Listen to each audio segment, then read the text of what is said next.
Hi good morning. सीधा सौदा के आज के इस फ्राइडे एडिशन में आप सबका स्वागत है। हफ्ते का आखिरी कारोबारी सत्र और दिखाई है एसजीएक्स निफ्टी। बढ़िया क्यूज नजर आएंगे आपको। 250 पॉइंट से ज्यादा का उछाल और अब धीरे धीरे करके 300 पॉइंट की तरफ इंच अप करते हुए इस तरह के गैप अप के साथ हम लोग आज शुरुआत करने जा रहे हैं, क्योंकि कल यूएस में ऐसे ही हुआ।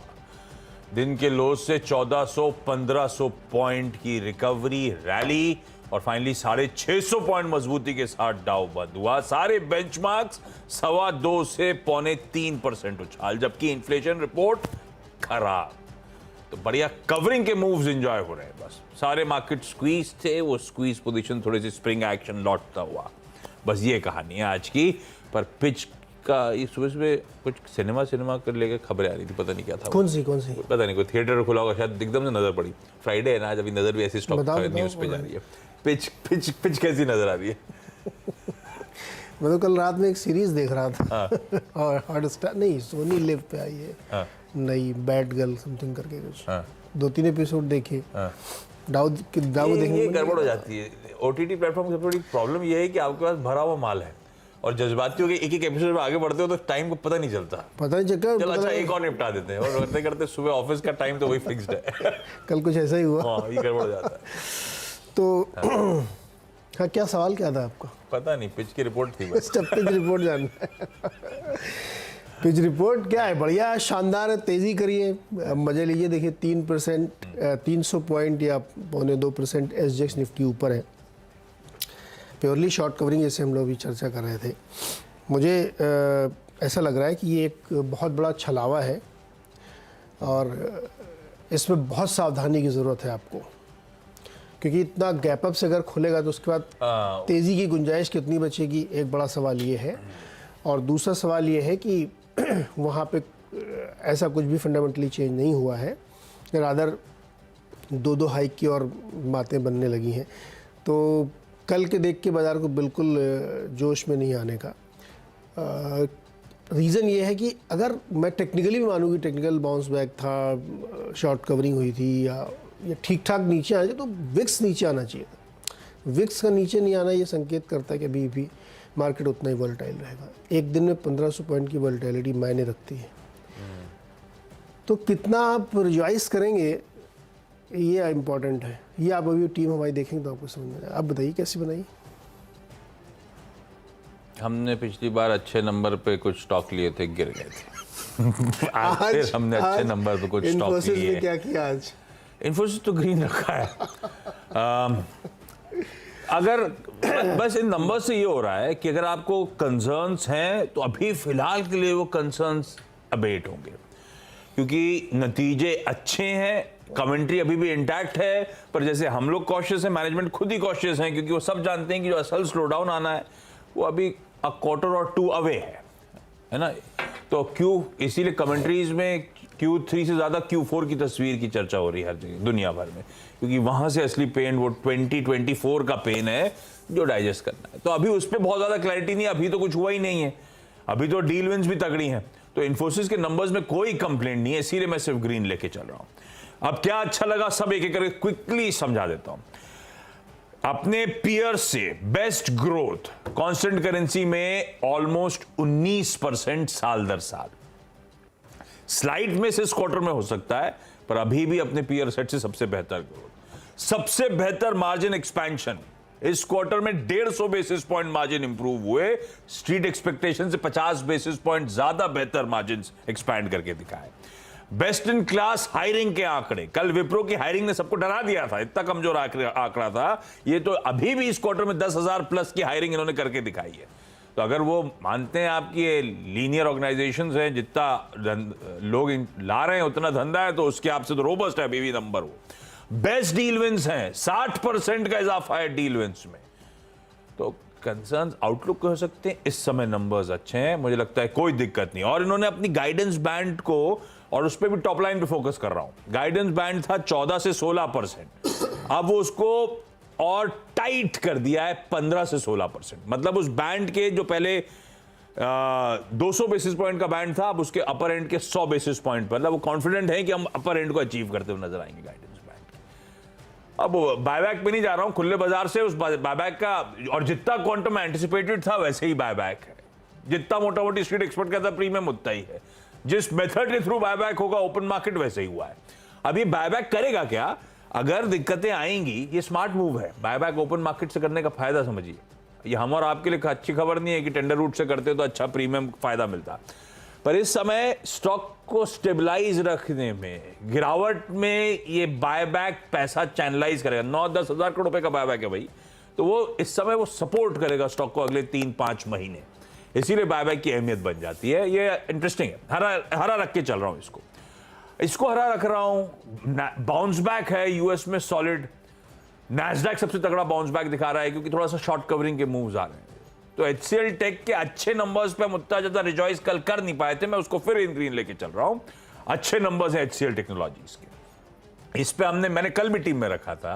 कल के कमजोर बाजार में HCL टेक तना खड़ा हुआ था, अभी भी अपने सारे पीयर्स से सबसे ज्यादा कंफर्ट वैल्यूएशन, इवन विप्रो से ज्यादा कंफर्ट वैल्यूएशन के फ्रंट पे HCL टेक दे रहा है, इसीलिए इन ग्रीन लेके चल रहा हूं आज भी। पर आप वॉच आउट करिएगा, कल बात हो चुकी है, कल हमने 3-3.25% का मोमेंटम एंजॉय भी कर लिया है। इसी कड़ी में जोड़ दीजिए माइंडट्री को इन ग्रीन लेके जा रहा हूं, नंबर्स अच्छे हैं, और माइंडट्री वो स्टॉक है जो पिछले 6 क्वार्टर से 5% प्लस का quarter on quarter growth deliver दे रहा है, और इस बार भी नंबर्स घोषित करें वो सब आपकी स्क्रीन पर हैं, एक्सपेक्टेशन से बेहतर।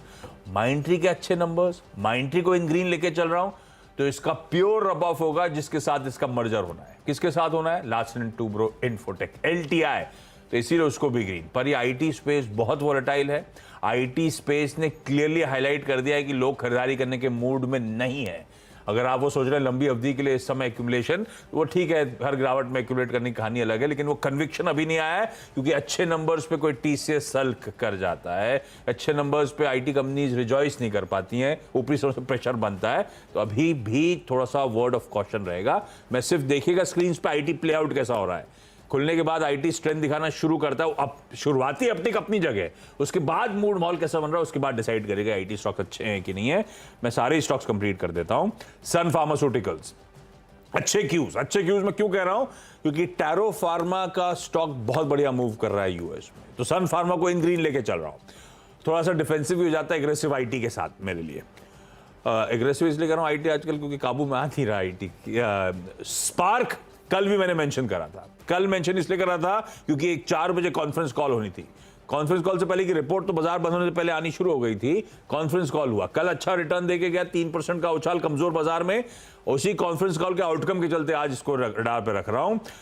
इन्होंने डिटेल्स शेयर कर दी है, USFDA अप्रूव्ड ड्रग्स कौन सी हैं, कितने सबमिट करें, बढ़िया कितने प्री क्लिनिकल प्रोग्राम्स चल रहे हैं, क्या फोकस रहेगा कंपनी का, और अभी तो वो पैसा भी आना है जो उन्होंने फंड रेज करा था, 703 करोड़ रुपए का बैलेंस जो कि कन्वर्टेबल वारंट जारी करे गए थे, वो सब क्लैरिटी आई है, वो आउटकम ग्रीन है। डिटेल स्क्रीन पे आ रही है, प्रोड्यूसर साहब ने लिख दी है, मैं उसकी डिटेलिंग पे नहीं जा रहा हूं, आज फिर ग्रीन लेके चल रहा हूं क्योंकि सन फार्मा था, उसी की पीयर सेट है, उसी ग्रुप एंटिटी को, स्पार्क को भी इन ग्रीन, इसको लेकिन कॉन्फ्रेंस कॉल टेक अवे इसके चलते 6 हो गए आपके? 6 हो गए। चलो मैं भी 6 बताता हूँ। एंजल वन पहला स्टॉक, इस पर रिजल्ट्स आए थे, इस वजह से इसको लिया है। मुनाफा उनका करीब 60% बढ़ के आया है, 213 करोड़, और रेवेन्यूज़ में करीब 35-36% की ग्रोथ दिखी है। मार्जिन, एबिटा सब कुछ इम्प्रूव हुआ है। तो देखिए, आप मार्केट में अगर आप लोग इतना जोश है, आपका ट्रेड है, तो बेहतर ट्रेड इसमें दिखेगा। और एंजल वन और एक और कंपनी है, जो 2 लोग हैं जो F&O का मैक्सिमम मार्केट शेयर रखते हैं, और वो साफ दिख रहा। अभी लास्ट कुछ 10-15 दिन पहले एक डेटा भी आया था कि कैश के सामने F&O का ट्रेड रिकॉर्ड, मतलब लाइफ हाई पे चला गया है। तो एंजल को आप ध्यान रख सकते हो। और आनंद राठी का भी रिजल्ट बहुत अच्छा है, रेवेन्यू में 30-35% की, क्लाइंट बढ़े, क्लाइंट एट्रिशन घट गया है, और 451 लोगों ने ज़्यादा और जोड़ लिए, इन्होंने पैसे लगाया, मतलब पैसे वाले बढ़ रहे, केश शेक रिकवरी है भाई। कोई मर्सिडीज कहती है सेल्स बहुत अच्छी है, कोई SUV की कंपनी कहती है सेल बहुत अच्छी है, कोई नहीं, सभी। कोई ऑटो वाली 2 व्हीलर बोलती है सेल्स अच्छी नहीं लग रही है, कोई एंट्री लेवल कार बोलती है सेल अच्छी लगी है, प्योरली कैश है। आप टाइटन को देखिए, इथॉस को देखिए, मान्यवर को देखिए, किसकी सेल कमजोर है, कैश रिकवरी बहुत जबर। मेट्रो शूज को देखिए, डबल हो गया स्टॉक 3-4 महीने में। तो अब है तो एंजॉय करिए। एंजल वन और महंगी आती है, क्रॉक्स 2500, अजीबो गरीब चीज है वो, और उतनी महंगी आती है, उसमें उन्होंने ऊपर से वो बैजेस रख दिए आजकल, वो एक एक बैज लगाइए आप बच्चों को बैज से क्रॉकी कवल पहनने में कैसे लगते हैं पैर? मेढक जैसे लगते हैं ना, बड़े बड़े। पता नहीं मुझे बहुत महंगे लेकिन चलता है भाई, वो बहुत डिमांड क्या है। बातें करते हो